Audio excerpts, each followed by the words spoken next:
ले व्यवस्था अध्याय 11 शुद्ध और अशुद्ध पशु।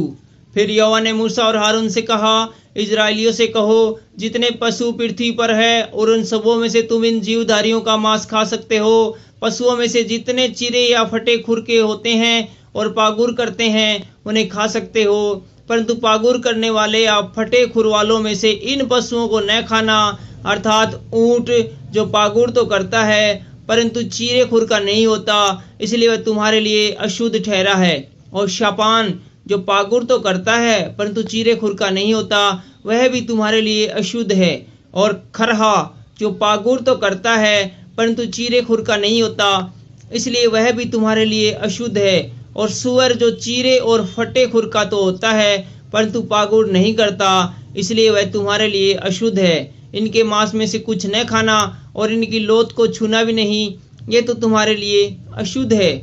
फिर जितने जल जंतु हैं उनमें से तुम इन्हें खा सकते हो, अर्थात समुद्र या नदियों के जल जंतुओं में से जितनों के पंख और चियोटे होते हैं उन्हें खा सकते हो। और जलचरी प्राणियों में से जितने जीवधारी बिना पंख और चोटों के समुद्र के या नदियों में है, वे सब तुम्हारे लिए घृणित है। वे तुम्हारे लिए घृणित ठहरे। तुम उनके मांस में से कुछ न खाना और उनकी लोथ को अशुद्ध जानना। जल में जिस किसी जंतु के पंख और चियोटे नहीं होते वह तुम्हारे लिए अशुद्ध है। फिर पक्षियों में से जिनको अशुद्ध जानना, ये अशुद्ध होने के कारण खाए न जाए, अर्थात उकाब, हड़फोड़, कुर्र, चिल और भांति भांति के बाज और भांति भांति के सब काग, शुतुरमुर्ग, तखमाश, जल कुकुट और भांति भांति के शिकरे, हवाशील, हाड़गिल, उल्लू, राजहंस, धनेश, गिद्ध, लगलग, भांति भांति के बुगले, टिटिहरी और चमगादड़। जितने पंख वाले कीड़े 4 पांवों के बल पर चलते हैं वे तुम्हारे लिए शुद्ध है, पर रेंगने वाले और पंख वाले जो 4 पंखों के बल चलते हैं, जिनके भूमि पर कूदने फांदने को टांगे होती है, उनको तो खा सकते हो। वे ये हैं, अर्थात भांति भांति की टिड्डी, भांति भांति के फनगे, भांति भांति के झिंगूर और भांति भांति के टिड्डे। परंतु सब रेंगने वाले पंख वाले कीड़े जो 4 पांव वाले होते हैं वे तुम्हारे लिए अशुद्ध है। इसके कारण तुम अशुद्ध ठहरोगे। जिस किसी से इसकी लोथ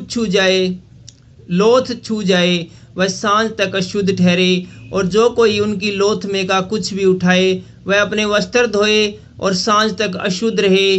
फिर जितने पशु चीरे खुर के होते हैं परंतु न तो बिल्कुल फटे खुर और न पागुर करने वाले हैं, वे तुम्हारे लिए अशुद्ध है। जो कोई उन्हें छुए वह अशुद्ध ठहरेगा। और 4 पांवों के बल चलने वालों में से जितने पंजों के बल चलते हैं वे सब तुम्हारे लिए अशुद्ध है। जो कोई उनकी लोथ छुए वह सांझ तक अशुद्ध रहे। और जो कोई उनकी लोथ उठाए वह अपने वस्त्र धोए और सांझ तक अशुद्ध रहे, क्योंकि वे तुम्हारे लिए अशुद्ध है। जो पृथ्वी पर रेंगते हैं उनमें से ये रेंगने वाले तुम्हारे लिए अशुद्ध है, अर्थात नेवला, चूहा, भांति भांति के गो, छिपकली, मगर, टिकटिक, शांडा, टिरगिटन, सब रेंगने वालों में से यही तुम्हारे लिए अशुद्ध है। जो कोई उनकी लोथ छुए वह सांझ तक अशुद्ध रहे। और इनमें से किसी की लोथ जिस किसी वस्तु पर पड़ जाए वह भी अशुद्ध ठहरे, चाहे वह काठ का कोई पात्र हो, चाहे वस्त्र, चाहे खाल, चाहे बोरा, चाहे किसी काम का कैसा भी पात्र क्यों न हो, वह जल में डाला जाए और सांझ तक अशुद्ध रहे, तब शुद्ध समझा जाए। और यदि मिट्टी का कोई पात्र हो जिसमें इन जंतुओं में से कोई पड़े तो उस पात्र में जो कुछ हो वह शुद्ध ठहरे। और पात्र को तुम तोड़ डालना, उसमें जो खाने के योग्य भोजन हो, उसमें पानी का छुआव हो, वह सब अशुद्ध ठहरे। फिर यदि ऐसे पात्र में पीने के लिए कुछ हो तो वह भी अशुद्ध ठहरे। और यदि इसकी लोथ में का कुछ तंदूर या चूल्हे पर पड़े तो वह भी अशुद्ध ठहरे और तोड़ डाला जाए, क्योंकि वह अशुद्ध हो जाएगा, वह तुम्हारे लिए भी अशुद्ध ठहरे। परंतु सोता या तालाब जिसमें जल इकट्ठा हो वह तो शुद्ध ही रहे, परंतु जो कोई इसकी लोथ को छुए वह अशुद्ध ठहरे। और यदि इसकी लोथ में का कुछ किसी प्रकार के बीज पर जो बोने के लिए पड़े तो वह बीज शुद्ध ठहरे। पर यदि बीज पर जल डाला गया हो और पीछे लोथ में का कुछ उस पर पड़ जाए तो वह तुम्हारे लिए अशुद्ध ठहरे।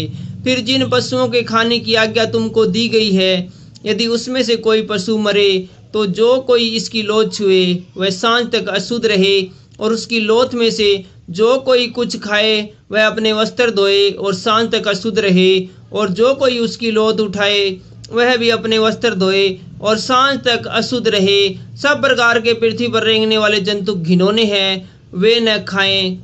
पृथ्वी पर सब रेंगने वालों में से जितने पेट या 4 पांव के बल चलते हैं या अधिक पांव वाले होते हैं, उन्हें तुम न खाना, क्योंकि वे घिनौने हैं। तुम किसी प्रकार के रेंगने वाले जंतु के द्वारा अपने आप को घिनौना न करना, और न उनके द्वारा अपने को शुद्ध करके अपवित्र ठहरना, क्योंकि मैं तुम्हारा परमेश्वर यहोवा हूँ। इस कारण अपने को शुद्ध करके पवित्र बने रहो, क्योंकि मैं पवित्र हूँ। इसलिए तुम किसी प्रकार के रेंगने वाले जंतु के द्वारा जो पृथ्वी पर चलता है अपने आप को अशुद्ध न करना, क्योंकि मैं वह यहोवा हूँ जो तुम्हें मिस्र देश से इसलिए निकाल ले आया हूँ कि तुम्हारा परमेश्वर ठहरूं। इसलिए तुम पवित्र बनो, क्योंकि मैं पवित्र हूँ। पशुओं, पक्षियों और सब जलचरी प्राणियों और पृथ्वी पर सब रेंगने वाले प्राणियों के विषय में यही व्यवस्था है कि शुद्ध, अशुद्ध और भक्ष्य और अभक्ष्य जीवधारियों में भेद किया जाए। Thank you.